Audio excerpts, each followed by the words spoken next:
Hey everybody, KMO here on April 20th, 420. It is my birthday. I'm 52. And the song for the day, the thing that I asked the robot to play just about as soon as I got up this morning, was Just Another Day by Oingo Boingo. Because, when you get into your 50s, and particularly when you live far from most of the people that you've known for decades, it's real easy for birthdays to just slip by unacknowledged. It's just another day, particularly during a pandemic. I have gotten a couple of well wishes via email and other channels, so thanks to those folks who remembered. 420. Usually there's a big festival on my birthday. Not for my birthday, but on my birthday around the world. It is the day beloved by marijuana aficionados everywhere. Happy 420. I won't be commemorating until much later because for me, it's not a work drug. When the weed starts, the work is over. But I share this birthday with some famous folk, and looking around online, the biggie I've known most of my life, of course, his name not even be mentioned. I used to think, I was told at some point that I shared a birthday with Walt Disney. And, before the internet, before the web, before Wikipedia, it was not a trivial thing to find out the birthday of some famous person. Usually meant a trip to the library or something, and I just never got around to it. So I've spent years thinking that I shared a birthday with Walt Disney. He was born on December 5th. Thank you, Wikipedia. But I do share a birthday with Jessica Lange, George Takei, Crispin Glover, Luther Vandross, Andy Serkis, Aubrey de Grey, and David Chalmers, and lots of other people whose names are not particularly meaningful to me. In 1999, and gosh, I remember the day quite well. I didn't find out about, what happened on that day until much later, fortunately, so it didn't ruin my birthday at the time. But that was the day that Klebold and Harris shot up Columbine High and laid down a pattern for imitators to aspire to ever since. And then in 2010, on my birthday, the Deepwater Horizon, that oil drilling rig out in the Gulf of Mexico, that whole debacle, that kicked off on my birthday. Today is Chinese Language Day, UN Chinese Language Day. I will not be speaking a word of Chinese in this whole video, not that I could. But really, in the spirit of just another day, truly in the spirit of just another day, I just wouldn't put out a video at all today, but I will share a few comments on yesterday's video. Yesterday I was talking about somebody many years ago had, demanded that the government purchase health club memberships for every American. And at the time I thought that was a dumb idea. And yesterday I was just kicking around the idea, like, what would it require? What are the implications? What are the foreseeable hitches? What would we need to do to make that work? And most importantly, you can give everybody a health club membership, but most people aren't going to go. So if you really want the benefit of, a healthy population, you have to entice them to go, or you have to punish them for not going. And I was just playing around with, different ideas, like how far are we willing to go? What values are we willing to sacrifice in order to gain particular benefits? And in the case of getting a fit population, a lot of people just are not inclined to do it. You would have to coerce them some way, and that's going to come at the cost of individual liberty. But, even though I'm a recovering libertarian, for me, individual autonomy and individual liberty, while they are important, they are not worship words. And not everything, not all potential benefits can be laid aside, or the potential for them can be laid aside, in the service of these sacred ideals of, liberty and autonomy. And at the same time, there are certain pains, certain inconveniences, certain troubles that I am not willing to endure simply for the sake of somebody's notion of what it means to be free, to have liberty, to enjoy autonomy. But in the spirit of just another day, here, let's read some comments on yesterday's video. Daniel wrote, caring is such a flexible term that it doesn't seem like a helpful distinction. Okay, this is in reference to George Friedman, who said, one of the big problems in the world today is people care deeply, which is to say they have passionately held positions. And when you hold a position passionately, if you make a proposition sacred, then you're really not open to examining it with a clear head, and you're not open to receiving additional information which, in an ideal world, would prompt you to alter your position or change your mind. Also, in rewatching yesterday's video, I realized, not for the first time, that I am not a plain-spoken person.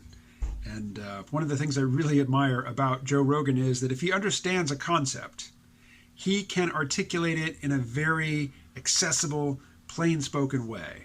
And I really admire that.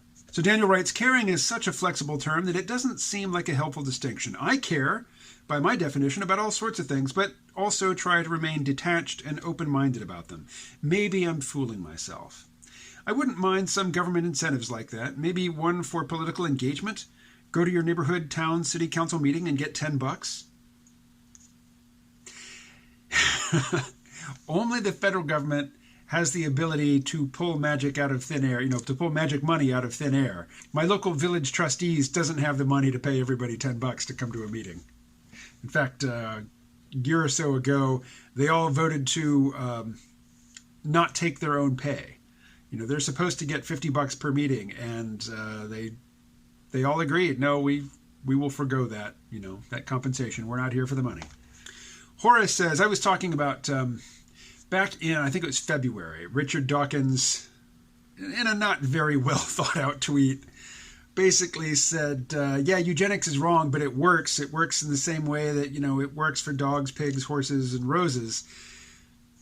A lot of people were very angry about that. There is some legitimate criticism to be made of his statement, but there's also a lot of pearl clutching, finger pointing, Nazi equivalent, just reflexive criticisms, which are way off the mark and not even worth anybody's time. And yet that's the easiest thing to do. So thousands and thousands of people, enacted that reflex on Twitter, on YouTube, in various places. And in discussions, fallout discussions from that, there was a phrase that some people who were defending Richard Dawkins were throwing around, which is basically, a way to, it's a phrase, and it's a multi-word phrase, which basically means detaching oneself from emotional responses to a topic in order to examine it in a dispassionate way, which will allow you to see things that people who care passionately and who are passionately committed to a particular stance, they simply can't see it. They will not allow themselves to exercise that sort of dispassionate exploration of the space of ideas. So Horace says, I think the word you were looking for is dispassionate, or a dispassionate view. It's not. I mean, that's just a common English word. There's a specialized phrase that the Dawkins defenders were throwing around, and I tried to find it again today, but that whole period from the Dawkins Twitter, blowback from his eugenics comment is really hard to navigate, and it's even harder to stomach. So I didn't find the phrase I was looking for. A different Dan writes, people are really bad at judging risk, and care is a result of judgments about risks to our attachments. I am attached to my ideas of nature and what it should be, and global warming poses an existential risk to my ideas, so I care about global warming.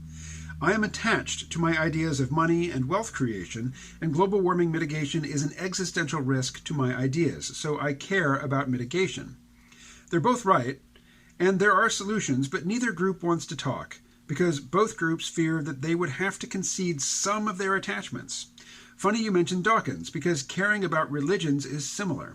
Christianity and Islam are apparent risks to each other, and both are risks to atheism and vice versa. I don't think there is any more of a chance that global warming carers or capitalist carers can assess risks better than Christians, Muslims, or atheists. I think the big word there in that whole comment is assess. We perceive risks, and often we misperceive them. We perceive them as being more acute, looming larger and more immediately than they really do. That's where I would use the word perceive, perceived risk. When one assesses risk, I think this is almost by definition means setting aside one's personal biases as much as possible and trying to make a dispassionate, dare I say, objective assessment of the danger. But if the danger is not to yourself or to your society or particularly quantifiable, but if the danger is to an idea that you hold dear, Well, that makes it really, really difficult to be dispassionate in one's assessments. And Old Elephant Stew writes, how about the government providing free gyms and then have all the gym equipment, such as rowing machines and exercise bikes, etc., coupled up to dynamos and connected to the power grid, and then pay the attendees for the electricity that they generate? Then that would help save the planet at the same time as promoting good health. I'm imagining that you've seen the Black Mirror episode that follows that exact premise. Basically, it's not that gyms are free, but that most people spend most of their days riding bikes to generate power, stationary bikes. And the bikes are set up in front of these screens, so they can have, different environments scrolling by as they ride. They can watch different forms of entertainment.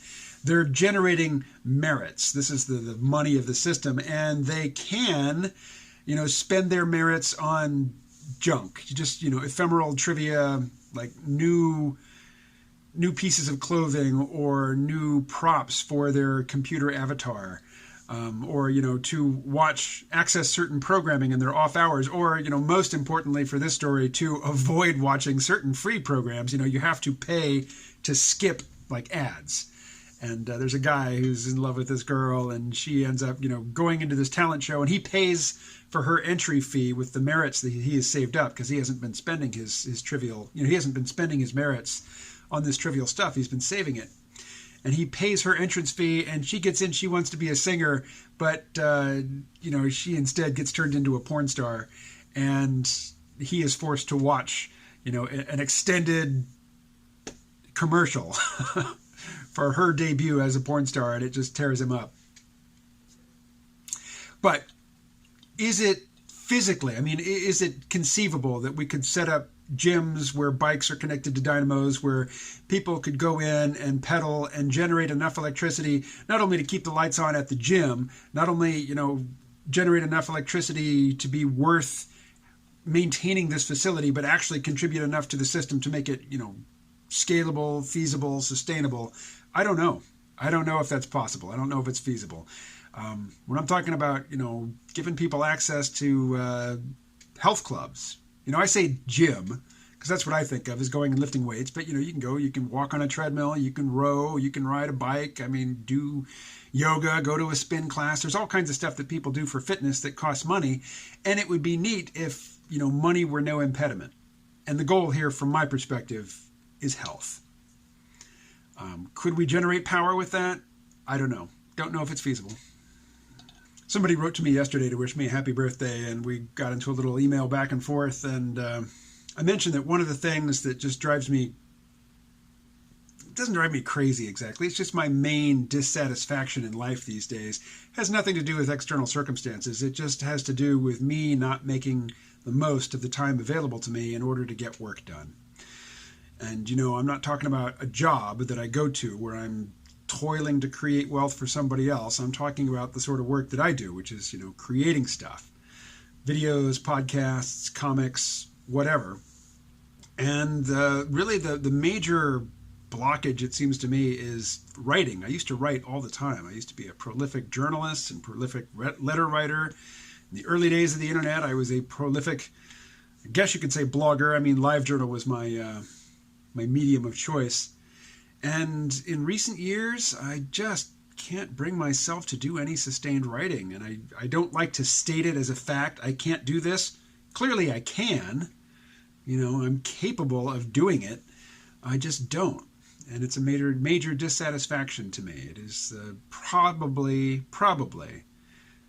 the largest, most significant source of dissatisfaction in and with my life. And I'm not asking for advice, although if, there's some advice burning a hole in your brain that you just have to get it out, go for it. You always get your money's worth with free advice. All right. That is all for this video. Talk to you later.